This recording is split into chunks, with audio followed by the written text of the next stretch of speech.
अंग्रेजी में एक शब्द है एथिक्स, जिसका हिंदी में कई अर्थ निकाला जाता है।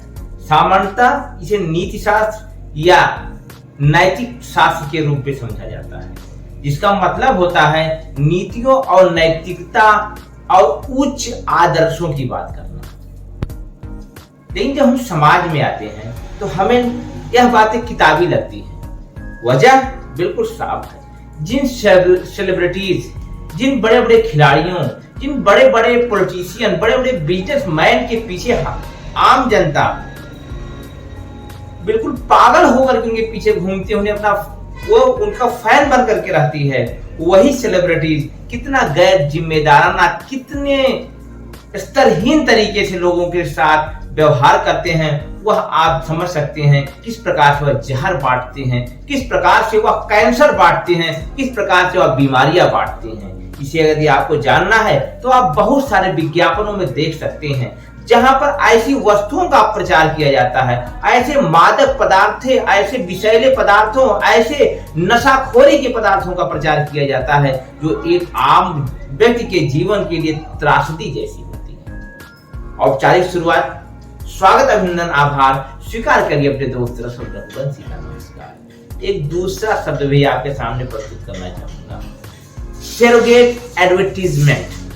सरोगेट एडवर्टीजमेंट का मतलब होता है कि एक वस्तु के माध्यम से दूसरे वस्तु का प्रचार करना। सीधे उदाहरण पे आकर के आपको समझाता हूं।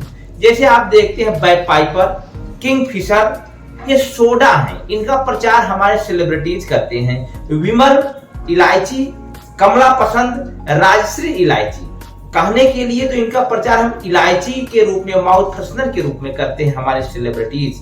लेकिन उसके पीछे का जो रहस्य छुपा हुआ है वह किसी से छुपा ही नहीं हुआ है, क्योंकि कोई रहस्य ही नहीं है। आप रैपर के आधार पर देख सकते हैं कि विमल इलायची और विमल तंबाकू के रैपर बिल्कुल एक दूसरे जैसे होते हैं, बिल्कुल मिलते जुलते होते हैं। लेकिन हमारा कानून जो कहता है यह बिल्कुल इसके विपरीत कहता है। उसका कहना है कि किसी एक वस्तु का आप प्रचार करना चाहते हैं और वह मादक पदार्थ है, उसमें किसी प्रकार के हैबिचुअल या किसी प्रकार के हानिकारक तत्व हैं, तो उसका आप खुल करके प्रचार नहीं कर सकते हैं। तो उसका एक लोगोल के रूप में सामने आता है सरोगेट एडवर्टीजमेंट।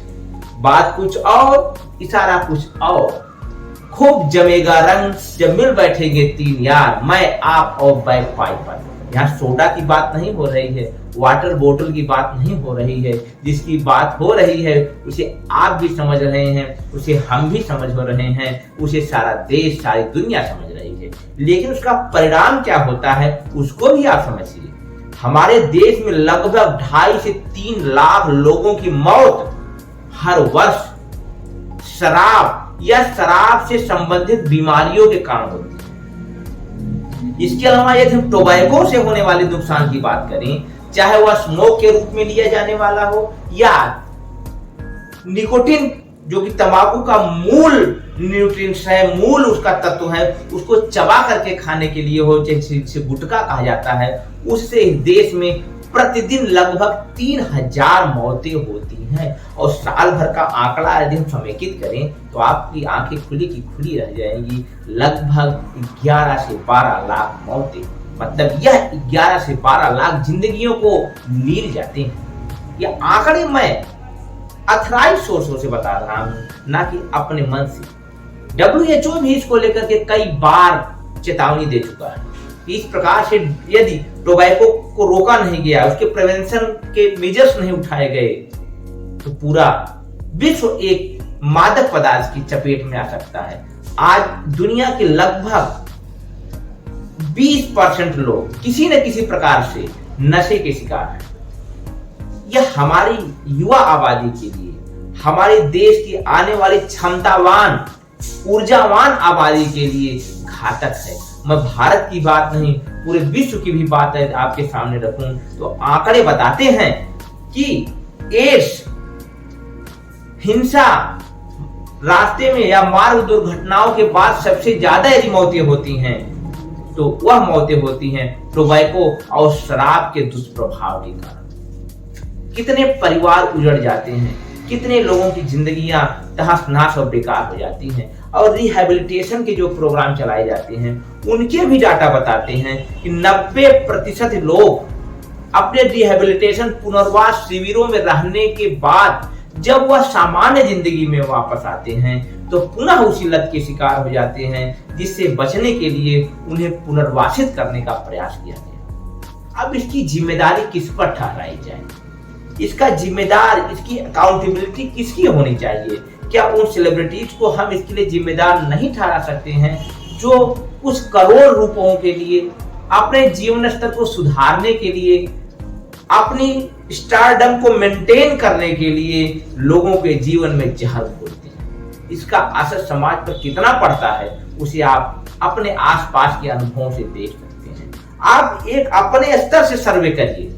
मैं आपसे रिक्वेस्ट करना चाहूंगा कि आप एक जागरूक नागरिक की तरीके से सर्वे करिए। एक बार किसी रास्ते पे जाते हुए इस चीज पर निगाह फेरिए कि कितने गुटखे के रैपर आपको रास्ते पे गिरे हुए नजर आ जाते हैं। यह हमारी यूथ के लिए खतरनाक है। अब एक और टॉपिक फिर मैं जोड़ना चाहूंगा, यह भी उससे कम भयानक नहीं है, क्योंकि अमेरिकन साइकोलॉजिकल एसोसिएशन इस बात को प्रमाणित कर चुका है, इस बात को रिसर्च के माध्यम से, तथ्यों के माध्यम से प्रमाणित कर चुका है कि गेमिंग की जो आदत होती है, जो ऑनलाइन गेमिंग की जो आदत होती है, जो ऐप के माध्यम से बेट लगाए जाती हैं, यह भी एक नशीले पदार्थ या एक घातक लत से कम नहीं है, कमतर बिल्कुल नहीं है। और हम देखते हैं हमारे बड़े बड़े स्पोर्ट्समैन, हमारे बड़े बड़े खिलाड़ी ड्रीम 11 सर्कल और न जाने कितने कितने ऐप्स का प्रचार करते हैं, गेमिंग ऐप्स का प्रचार करते हैं। अब तो मुझे लगता है कि हमारी सरकारी एजेंसियों को, हमारे सरकारी कर्ता धर्ताओं को नौकरी के लिए रिक्रूटमेंट तो पहले से ही कम हो गए थे, अब बिल्कुल बंद ही कर देना चाहिए, क्योंकि अब हमारी जो यूथ है, हमारे जो युवा हैं, वह तरह तरीके से ऑनलाइन गेम खेल करके करोड़ों रुपए कमा सकते हैं और उससे अपने जीवन में सुधार कर सकते हैं। लेकिन इसका कितना बड़ा स्याह पक्ष है। एक युवा जो इस देश का भविष्य बन सकता है, इस देश की अर्थव्यवस्था में, इस देश की सामाजिक व्यवस्था में अपना महत्वपूर्ण योगदान दे सकता है, वह अपना घंटों घंटों समय इस प्रकार के ऑनलाइन गेम पर खर्च कर देता है। उसकी प्रतिभा लालच की वजह से, थोड़े मोड़े पैसे के लाभ की वजह से कुंद पड़ जाती है और उसका असर हमारा देश को भुगतना पड़ता है। आखिर डेमोग्राफी के हिसाब से देखा जाए तो विश्व का सबसे युवा देश भारत है। आज हमारे पास पॉपुलेशन डिविडेंड है, लेकिन 10 साल बाद, 15 साल बाद यह स्थितियां नहीं रहेंगी। हम इस स्थिति में नहीं रहेंगे कि हम आगे बढ़ करके दुनिया को लीड कर सकें। और जो बार बार एक शब्द का प्रयोग किया जाता है, विश्व गुरु, यदि हमारे देश को विश्व गुरु बनना है तो हमारे पास ज्यादा से ज्यादा 5 से 7 वर्षों का समय है। और इन 5-7 वर्षों में यदि हम अपने युवाओं को सही गाइडेंस नहीं दे पाए, सही मार्गदर्शन नहीं दे पाए, तो दुख के साथ कहता हूँ कि हम विश्व गुरु नहीं, विश्व गुरु घंटाल बन जाएंगे। और उस समय की परिस्थितियां इस देश के लिए हमेशा हमेशा के लिए एक कष्टदायी होगी और हम अपने अतीत को जानते हैं, कभी वापस ला नहीं सकते हैं। वर्तमान को बेहतर बना सकते हैं, तभी एक उज्जवल भविष्य का रास्ता निकल करके सामने आता है। इसके पीछे हमें जरूरत है कि हम कानूनी स्तर पर भी तरह तरह के कदम उठाएं। ऐसे ऐड जिन्हें सॉर्गोट ऐड के माध्यम से एडवर्टीजमेंट की मैंने बात की श्रेणी में आते हैं, उन पर बिल्कुल बैन होना चाहिए। यदि एक ही कंपनी 2 अलग अलग ब्रांड बनाती है, जिसमें एक तंबाकू से जनित पदार्थ हो और दूसरा पदार्थ हो माउथ फ्रेशनर टाइप का, तो दोनों के नाम बिल्कुल अलग होने चाहिए, दोनों का लोगो अलग होना चाहिए, जिससे एक आम ग्राहक, एक आम आदमी हिडन चार्जेस के नाम पर, शर्तें लागू के नाम पर भ्रमित ना हो सके, उसे समझ में आए कि सत्य क्या है और जो जिसकी बात की जा रही है वह बात क्या है। इशारों में बात करने से इशारे बदल जाते हैं, इशारे बदल जाने से उनके मायने बदल जाते हैं और उन मायनों से एक ऐसा रास्ता निकलता है जो गलत दिशा में भी जा सकता है। तो मेरे मायनों को आप समझिए, मेरी भावनाओं को समझिए, मेरे विचारों को समझिए। ज्यादा बृहद में जाने का प्रयास नहीं है, संक्षेप में कम से कम बातों में आप तक अपनी बात पहुंचाने का मेरा एक प्रयास है। क्योंकि आज के समय में जागरूकता से जुड़े हुए वीडियो देखने की तकलीफ बहुत कम लोग ही उठाते हैं।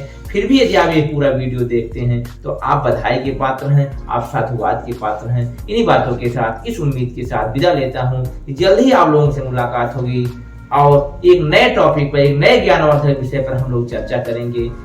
लेकिन मेरे प्रयास को सार्थक करने के लिए, मुझे हिम्मत देने के लिए आप लोगों से गुजारिश है, इस वीडियो को शेयर करें, कमेंट के माध्यम से अपने विचार मुझ तक प्रेषित करें और लाइक करके मेरा उत्साह वर्धन करते हैं। विदा लेता हूँ, जल्द मुलाकात होगी।